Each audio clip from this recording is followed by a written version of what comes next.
In this video we want to talk about Friedrich Herzberg and his ideas about motivation. Herzberg divided his ideas about motivation into two parts really. The hygiene theory, or the hygiene idea, and the motivation theory. The first part of the motivation theory involves the hygiene theory and includes the job environment. So we're here looking at the job environment and all the issues surrounding the job, and this is in a sense a prerequisite to the motivation theory. So the hygiene factors must be right before we get on to motivation. We'll see how it works as we go through. Now, hygiene factors may include the company, its policies and its administration. What sort of company is it? What are its policies towards its workers, towards its customers? Is it a high-tech company or a very low-tech company? How does it treat its personnel, I suppose? And what is its administration? Is it efficient? Is it easy to deal with, the administration? And the kind of supervision which people receive while on the job. Are the supervisors friendly and supportive, or is it much more aggressive and much more authoritarian? So what sort of interaction is there between the workers and the management? Is it a pleasant environment, or is it quite confrontational and almost aggressive, very matter of fact? And the working conditions in terms of the status of the workers, their reputation within the organisation, how they're seen by the management. Is there even a situation where there's verbal abuse or even the possibility of bullying within the organisation? These would be very adverse factors. But it could be just that the workers are not given appropriate status or recognition for their contribution. And what's the security at work? In terms of, let's say, health and safety, is it a good working environment? But also, in terms of job security, is it a job that the workers can depend on and that their families can depend on? And what's the interpersonal relations within the workplace? Can the workers get along with their colleagues? Is there an opportunity for them to mix? Do they have break times, for example, and they're able to sit and have a warm drink and chat to each other? Perhaps chat about issues not associated with work, social issues or sporting issues, or do they have a good rapport with their colleagues? And the salary, of course. How much are they paid? Is it a good salary? Does it enable them to live comfortably and pay their family bills and their household bills and so on? Or are they struggling? Have they got worries associated with finance because they're not being paid sufficiently? Now, these factors do not lead to higher levels of motivation, but without them there is dissatisfaction. So we have to see these as, in a sense, prerequisites. These have to be in place. These are just the basics that have to be in place for work to be tolerable, for work to be agreeable. But in themselves they don't motivate. They're necessary, but they do not lead to higher levels of motivation. The second part of Herzberg's motivation theory involves looks at what people actually do in the job and looks at their view of their working conditions and the view of their job. And here we're looking at motivators. For example, do the workers have a sense of achievement? Do they have a sense of pride in their work and a sense of achievement? Because that could motivate them to work harder. They're going to get their salary, they're going to have interpersonal relationships with their other workers and contact with their fellow workers, and all of these are the hygiene factors. They're in place. But the sense of achievement, Now that could motivate them to work harder. The sense of a job well done. And also recognition from the management. Recognition that workers are working hard, they're doing a good job, they're skillful, they're trying hard, they're being flexible. Recognition. That could motivate them as well. They could have growth and advancement. They could be promoted, for example. They could be taken from the shop floor and become a line manager somewhere in the organisation because they have made a special effort and they've been recognised to make that effort. Do they have an interest in the job, or are they completely, in a sense, turned off the job? Do they lack an interest in the organisation, in the work? Are they doing it just as a matter of routine? It's something they have to do. Or are they genuinely interested? Because if they are, they're going to be more motivated. Now these factors result from internal generators in employees, yielding motivation rather than movement. So these factors lead to motivation. So motivation must be distinguished from the hygiene factors. Salary is necessary to sustain the worker and his or her family, to pay the household bills. So salary is a hygiene factor. But the sense of achievement, that's a motivator. Or the possibility of promotion, that's a motivator. Or just interest in the job, that could be a motivator. Both of these approaches, the hygiene and motivation, must be done simultaneously. Both of them must be in place.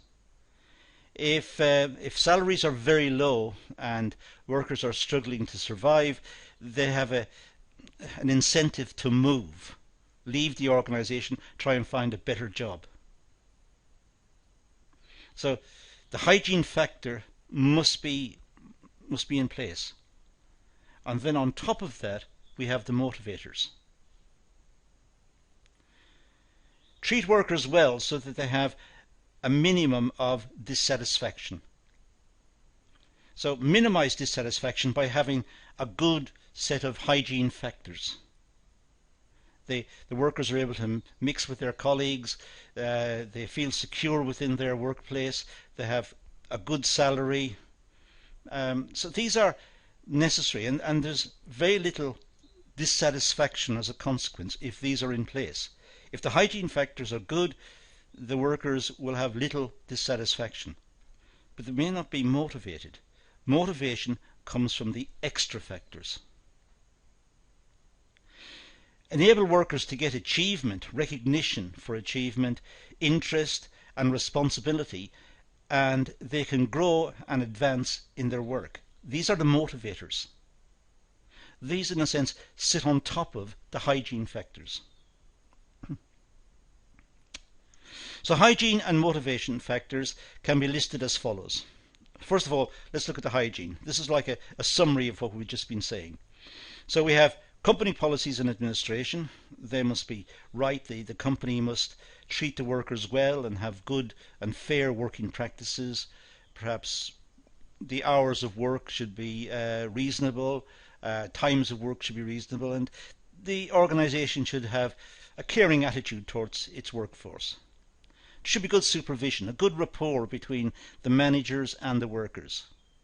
It should not be them and us, and it should not be based on force or just giving orders. There should be more of an interaction between them and a friendlier environment.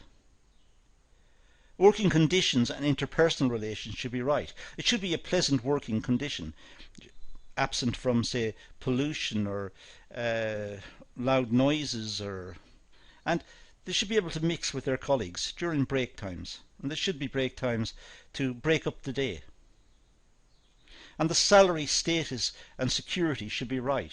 It should enable them to pay their bills, pay their household bills, to have a good standard of life. And they should have status. They should be recognised for their contribution and also feel secure. both in terms of the environment in which they work and also the job security.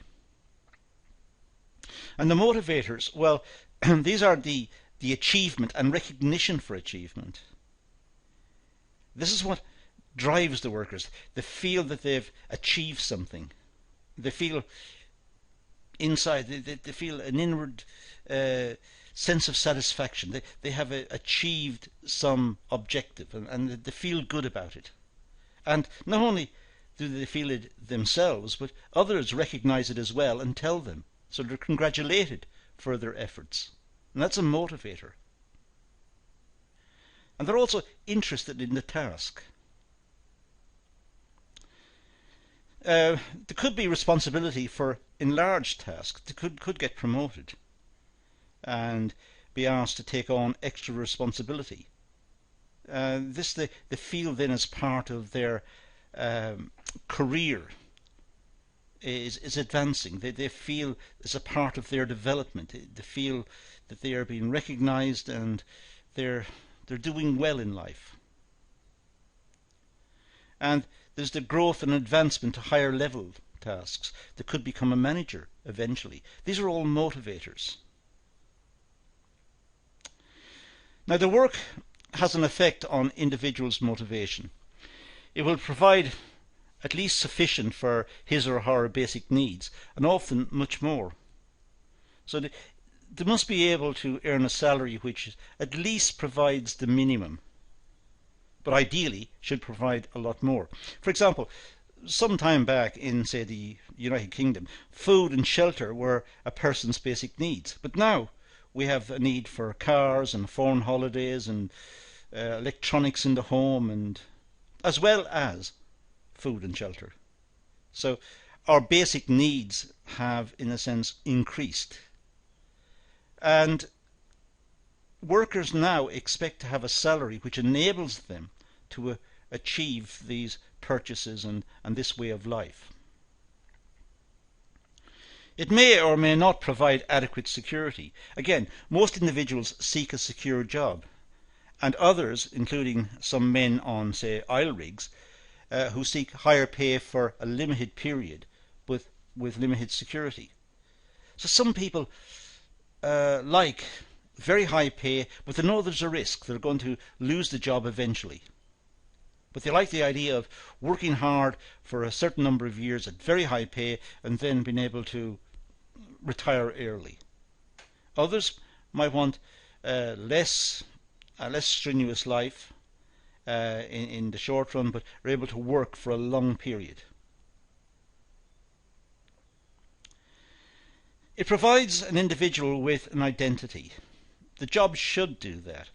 As a member of an organisation, he or she will carry out a specific function. So he or she will be known as the purchaser. He or she will be known as the marketing manager. Or he or she will be known as the person who operates the drilling machine, or the person who operates the lathe or the milling machine, or whatever it is. So we get our titles from our jobs, and we want to have titles which are they signify that we are something, we have achieved something. We want to have titles which says we're the supervisor in charge of a certain section, or we're the foreman or forewoman in charge of a certain section, or we're the line manager. It also gives the worker comradeship, freedom from boredom, and an interest during his or her working life. So a job should give a worker a feeling that he or she is a member of a team, and he or she is working with others and they're working towards a common goal. And the job should not be boring, it should not be repetitive. It could be enlarged to involve different functions, and it involves the person mixing with others and changing the scene within the workplace, so it's not boring, creating an interest in his or her working life. It also provides self-fulfillment for individual where consideration has been given to ensure that the job is creative and gives job satisfaction. So if the job is creative, if the job has an opportunity for the employee, for the worker to show off, to demonstrate say an artistic flair, or to work to very fine tolerances and have a deep sense of achievement about the quality of the work that he or she is putting out, and that will enhance the working the view of work and will act as a motivator. So they will see the work as interesting and will be motivated as a consequence. The work should provide an individual with status. There is a status in all jobs, providing the job content is investigated to make the work more interesting. So the work should be, in a sense, tested to see if it is interesting. It should be checked out by the management to see if it's interesting, if it's reasonable to ask someone to work on a particular set of tasks day in, day out for the rest of their lives. Or does the job need to be enriched in some way, and does it provide opportunity for that person to get some sort of satisfaction out of the task?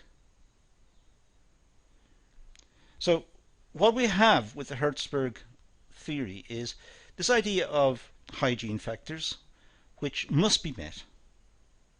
Otherwise the workers will be dissatisfied, they'll be discontent, and they will want to leave that particular employer. So the hygiene factors must be met, they must be in place. Then on top of those sits the motivators. These are the factors, the additional factors, which can create interest in the work. It leads to more involvement with the work, more interest, more commitment to the tasks that lie in front of the workers. So with Herzberg, remember, two parts: hygiene and motivators. That's all we're going to deal with here, so let's leave this video and say thank you for watching.